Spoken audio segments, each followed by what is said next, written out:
Alright, tanong ni Miss Marian Calibo. Sabi ni Miss Marian, Doc, may expiration po ba ang anti-rabies vaccine sa tao? Okay, siguro na bakunahan kayo, no? Halimbawa, nabakunahan ka ngayon or nabakunahan ka a few years ago. Tapos nakagat ka ulit ng aso o kaya nakalmot ng pusa and medyo concerned ka. Baka naman gumagana pa naman yung vaccine mo noon. Baka hindi mo na kailangan mag-vaccine ngayon. Marami nagtatanong sa comment sections natin na ganyan. Pasensya na kayo kung hindi ko na isa-isa na sagutin lahat. Pero ito po yun, no? Sa humans po, na high risk, no? Kung meron kayong mga alaga mga aso, exposed ka sa mga dogs and cats, halimbawa nag-work ka para sa shelters, or ikaw ay veterinarian katulad ko, tayo po ay rinerekomendahan na magpa-booster ulit ng anti-rabies every 5 years. Okay, so every 5 years dapat magpa-injection ka ulit ng anti-rabies kasi nasa high risk ka or ikaw ay exposed lagi sa mga animals. Now, hindi naman po lahat ay expired na on 5 years. Hindi po yun parang one size fits all or pare-pareho ang resulta. From 3 to 10 years, merong pagkakaiba-iba.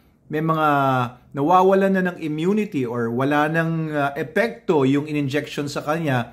Within 3 years lang, iba mas maikli pa nga doon kung mga immunosuppressed individuals, halimbawa nag-take ka ng immunosuppressants kasi kidney transplant ka, for example, baka nawala na kagad yung immunity. Or ikaw ay mahina talaga yung katawan mo, mahina talaga yung immune system. Diba? Kaya pala kasi natin ang immune system natin, guys. Always eat healthy foods, no? Huwag kang magpapa-overweight. Immune system po is very important talaga.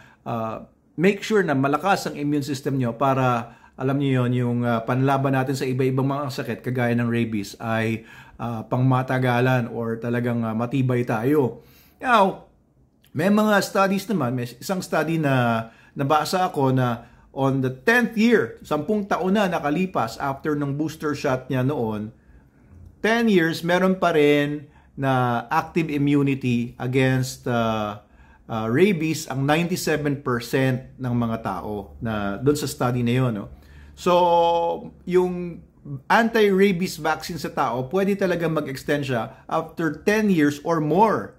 Pero wag kang magpakampante. Kung ikaw ay praning or ikaw ay parang gusto mong maging sigurado, and syempre gusto naman natin lahat maging sigurado, no?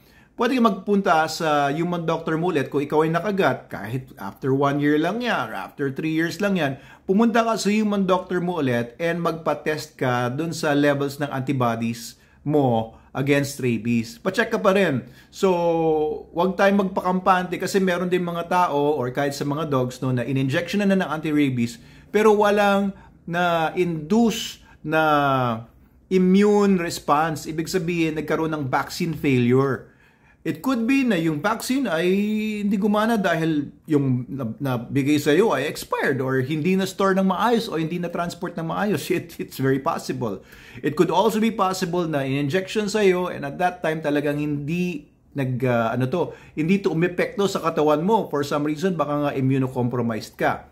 So, there's some reasons na magkakaroon ng vaccine failure. Kaya, kung nakagat ka rin ng pusa or ng aso, pumunta pa rin kayo sa human doctor ninyo para magpa-consult. Para meron kang peace of mind. Ayan. So, yun po yung sagot natin sa inyong tanong, Ms. Marian. Maraming salamat sa tanong ninyo.